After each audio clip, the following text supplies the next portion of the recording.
السلام عليكم ورحمة الله.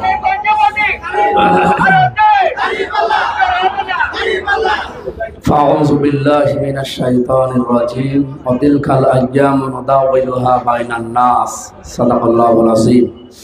বাংলাদেশ জামাত ইসলামী কুষ্টিয়ার শহর শাখার উদ্যোগে আজকের এই ঐতিহাসিক কর্মী সদী সমাবেশের সম্মানিত সভাপতি, কুষ্টিয়া শহর শাখার সম্মানিত সভাপতি আমির জনাব এনামুল হক, আজকের এই সমাবেশের প্রধান অতিথি, বিশেষ অতিথিবৃন্দ, প্রধান অতিথি হিসাবে উপস্থিত আছেন বাংলাদেশ জামাত ইসলামী কুষ্টিয়া জেলা শাখার শ্রদ্ধাভাজন আমির, বিশিষ্ট ইসলামী চিন্তাবিদ অধ্যাপক মাওলানা আবুল হাশেম স্যার। আমার আগে যিনি কথা বলছিলেন বাংলাদেশ জামাত ইসলামী কুষ্টিয়া জেলা শাখার সাবেক আমির, এ অঞ্চলের টিম সদস্য, সকলের শ্রদ্ধাভাজন ব্যক্তিত্ব অধ্যক্ষ এ.কে.এম. খন্দকার আলী মাহসিন স্যার। উপস্থিত আছেন কুষ্টিয়া জেলা বাংলাদেশ জামাত ইসলামের সেক্রেটারি, বিশিষ্ট ইসলামী চিন্তাবিদ অধ্যাপক সুজাউদ্দিন জর্দার ভাই, অন্যান্য নেতৃবৃন্দ, বিশেষ করে রাজশাহী বিশ্ববিদ্যালয়ের সম্মানিত ভিপি ছাত্রনেতা জনাব মোস্তাকুর রহমান জাহিদ ভাই, আমাদের কুষ্টিয়ার কৃতি সন্তান একজন ঢাকা বিশ্ববিদ্যালয়ের নির্বাচিত সদস্য ডাকসু তানজিনুর রহমান, মঞ্চে বসা জামাত নেতৃবৃন্দ, সামনে বসা জনতার এক অংশ,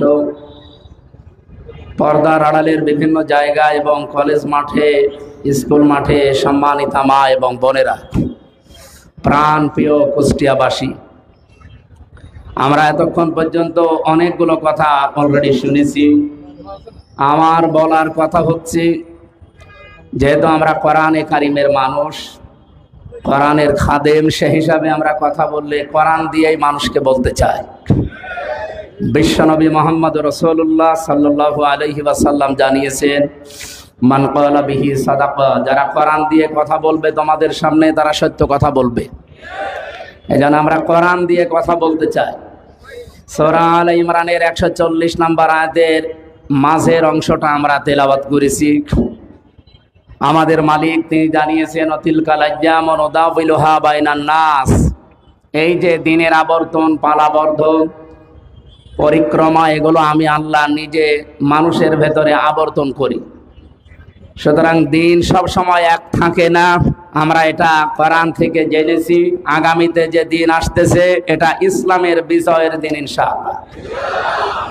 আপনাদেরকে আমরা সুসংবাদ দিতে পারি, বাংলাদেশ জামাত ইসলামী এই 15.5 মাসে যেটা দেখাতে পেরেছে, 73টা দল আছে এই বাংলাদেশে, কোন দল এখনো পর্যন্ত তার ধারে কাছে যেতে পারে না। আমরা 54 বছর মানুষের সাথে মিশতে পারি নাই, বিশেষ করে আপনাদের সাথে।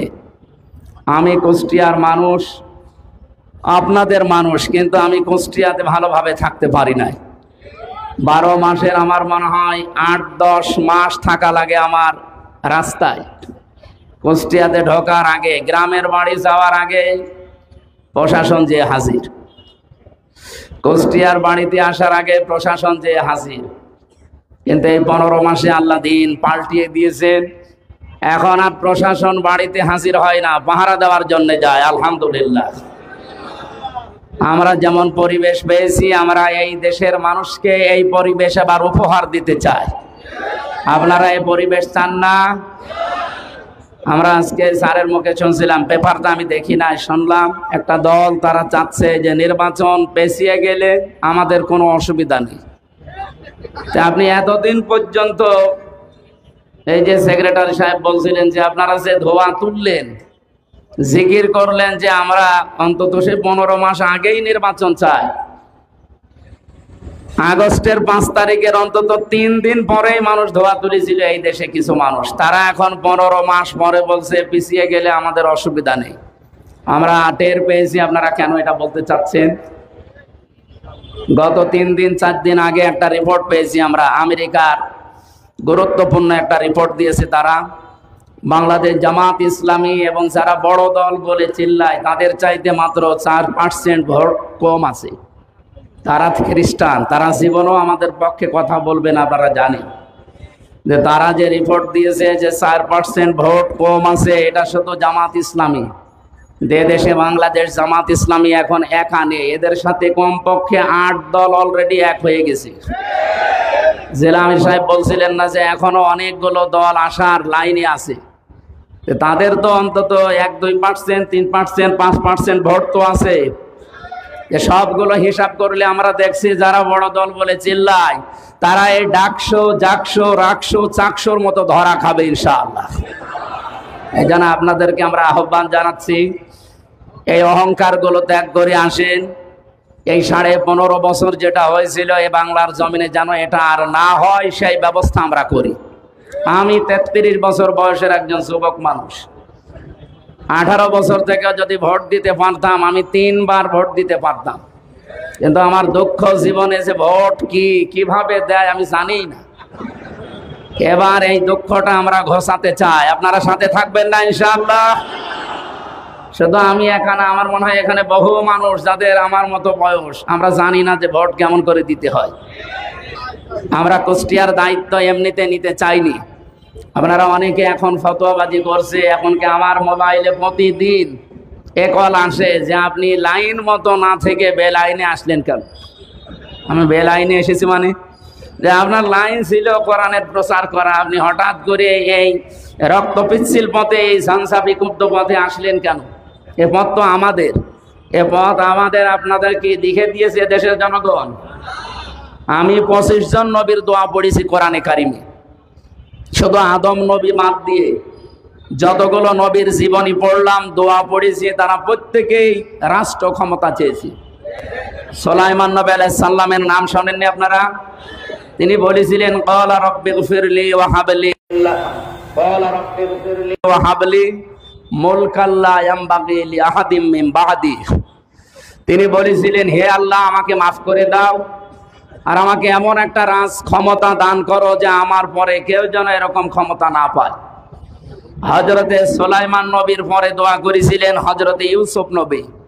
তিনিও রাষ্ট্র ক্ষমতা চেয়েছিলেন, খাদ্য মন্ত্রণালয়ের দায়িত্ব। ক্বালা জাআলনি আলা খাযাইনিল আরদি ইন্নী হাফিজুন আলীম। আমাদের নবী যাকে আমরা আদর্শ মনে করি, মনে প্রাণে বিশ্বাস করি, তিনিও দোয়া করেছিলেন ওয়াজআলনি মিন লাদুনকা সুলতানান নাসীরা। আমাকে রাজ ক্ষমতা দাও যার ভেতরে তোমার সাহায্য থাকে। কুষ্টিয়াবাসী, আমি এখান থেকে আপনাদের যেটা বলতে চাই, এই যে 25 জন নবী তারা দোয়া করলেন, তারা কি দুনিয়া কামাই করার জন্যে? আরো জোরে বলেন। তারা কি দুনিয়াতে ভোগ বিলাস করার জন্যে, টাকা পয়সা মালিক হওয়ার জন্যে, বিয়ে শাদী করার জন্যে? কেন? তারা রাষ্ট্র ক্ষমতা চেয়েছিলেন এ কারণে যে এই দেশে, এই পৃথিবীতে রাষ্ট্র ক্ষমতা ছাড়া আল্লাহর বিধান পূর্ণাঙ্গভাবে মানা যায় না। আমরা সেই 12 সাল থেকে মানুষকে কোরআনের দাওয়াত দিয়েছি, কোরআনের সমাজের, কোরআনের রাষ্ট্রের কথা আমরা বলেছি, কিন্তু বাস্তব অবস্থা আমরা আজ পর্যন্ত কোরআনের সমাজ কি, রাষ্ট্র কি দেখাতে পারিনি। আমি আমার গ্রামের বাড়ি, পাটিকা বাড়ি, হালসা, ডাবিরা ভিটা। আমি জেলে যাওয়ার আগে একটা রায় দিয়েছিলাম, ফতোয়া। সেটা হচ্ছে জেনার একটা বিচার এসেছিল, আমারে বলছে আপনি ফতোয়া দিন। আমি দিলাম যে যারা বিবাহিতা এদের যদি সাক্ষ্য প্রমাণে ধরা পড়ে তাহলে মাটির ভেতরে বুক পর্যন্ত গেড়ে ইট পাথর দিয়ে হত্যা করা লাগবে। এটা কোরআনে আছে না আমি বানিয়ে বলেছিলাম? এ কথা বলার পরে আমি যেহেতু জেলে চলে গেছি, 3 বছর পরে বের হয়ে শুনলাম গ্রামের লোক 2 ভাগ। কেন এরকম হয়েছে? এক ভাগ বলছে আপনি শুধু ফতোয়া দিতে পারেন, কার্যকর করতে পারেন না। এই জন্য এবার ভাষায় গামছা বেঁধে লেগেছি যে কার্যকর করবো ইনশাআল্লাহ। বাংলাদেশের 300 এমপির 151 জন যদি আমরা কোরআন বুকে নিয়ে এবার যেতে পারি, আল্লাহর কসম যেগুলো এতদিন আপনাদের সামনে বলেছি ওইগুলো আমরা সংসদে কার্যকর করব। আপনারা পেছনে থাকবেন না ইনশাআল্লাহ? আলহামদুলিল্লাহ, আপনাদের স্বতঃস্ফূর্ত আহ্বানে আগামীতে যদি ইসলাম, বাংলাদেশ জামাত ইসলামের মাধ্যমে ক্ষমতায় যেতে পারি, আমি কথা দিতে পারি বাংলাদেশ জামাত ইসলামী যে 16টা বিষয় আমরা লিখে দিয়েছি আমাদের লিফলেটে কুষ্টিয়ার জন্যে, ইনশাআল্লাহ 16টা বিষয়ের পুঙ্খানুপুঙ্খানু হক আদায় করে আমরা আদায় করবো ইনশাআল্লাহ। কিন্তু আপনারা ও পর্যন্ত পৌঁছিয়ে না দিলে আমার শুধু ওই দোয়া করা আর জিকির করা পর্যন্ত শেষ, সর্বোচ্চ ফতোয়া দিতে পারবো। সুতরাং আমরা এখন আর ফতোয়া শুধু দিতে চাই না। বাংলাদেশে যেহেতু দল মত এখন জাতি বর্ণ ধর্ম নির্বিশেষে সব আমার মনে হচ্ছে এক হয়ে গেছে, এবং আমেরিকার এই রায়ে তাদের এই রিপোর্ট অনুযায়ী দেশের পরিবর্তন এই 3 দিনে অনেক কিছু ঘটে গেছে। আমরা এই 15.5 মাসে প্রায় 31টা ষড়যন্ত্র লক্ষ্য করেছি। তার ভেতরে অন্যতম, আমি এখনই নাম নিতে চাচ্ছি না, সামনে ম্যাডামের পরে দেখা যাক কি হয়। আমরা ম্যাডামকে দোয়া করছি আল্লাহ যেন তাকে সুস্থতা দান করেন। কুষ্টিয়ার জন্য যেগুলো করব বলে আপনাদেরকে বলার সময় এখন, যেহেতু মাগরিবের নামাজ আর 2-3 মিনিট আছে, আমরা আমাদের লিফলেটে সব লিখে দিয়েছি, আপনাদের ঘরে বাড়িতে দোকানে আমরা পৌঁছিয়ে দিয়েছি এবং দেব ইনশাআল্লাহ। আপনাদের কাছে আমার চাওয়া এবং পাওয়া শুধু সাথে থাকবেন এবং দোয়া করবেন। এই দোয়াটা করতে পারবেন না ইনশাআল্লাহ? আল্লাহর কসম দিয়ে এই ময়দানে দাঁড়িয়ে বলছি, শুকরের মাংস খাওয়া যেরকম হারাম, মানুষের টয়লেট খাওয়া যেরকম হারাম, কোন বাজেট সরকারের পক্ষ থেকে আপনাদের জন্য যা আসবে ওটা আমার বাড়িতে পকেটে নিয়ে যাওয়া ঠিক ওই রকম হারাম মনে করি। এই জন্য আমরা আশা করি এবং বিশ্বাস করি, বাজেট যদি আসে, খরচ যদি হয়। আজকে আমি গণসংযোগে ছিলাম সকাল থেকে, জগিয়া ওই যে পালপাড়া, ওই ঘোষপাড়া হিন্দু এলাকায় ওনাদের যে সমস্ত দাবি দাওয়াগুলো, যা মনের আকাঙ্ক্ষা, কয়েকটা মন্দির আমি পরিদর্শন করে দেখলাম এই 15.5 মাসে তাদের 4 আনাও বাজেট দেয়নি। অথচ এতদিন আমাদেরকে শুনিয়েছে যে আমরা হিন্দুদেরকে ভালোবাসি। তাদের কাছে বসে কথা শোনার পরে তারা আমাদেরকে যা বলেছে, আপনি চলে যান, ভোট হয়ে গেছে, ভোট আমরা অলরেডি দাঁড়িপাল্লায় দিয়ে দিয়েছি। আমরা তাদেরকে আশ্বাস দিয়েছি, যা আসবে বাজেট, একটা টাকা আমির হামজা এবং জামাত ইসলামীর ফান্ডে যাবে না, সব আপনাদের যার নামে আসবে তার কাছে পৌঁছিয়ে দেওয়া হবে ইনশাআল্লাহ। আপনাদের দোয়া এবং সমর্থন চেয়ে আজকের এই সুন্দর আয়োজনে যারা সম্পৃক্ত এবং কষ্ট করে এসেছেন, যারা আয়োজক, সবাইকে আমরা ধন্যবাদ জানিয়ে মাগরিবের আর 2 মিনিট আছে, আমরা আজানের জন্য এখনই শেষ করতে চাচ্ছি। সবাইকে ধন্যবাদ জানিয়ে শেষ করছি। আল্লাহ হাফেজ, আসসালামু আলাইকুম।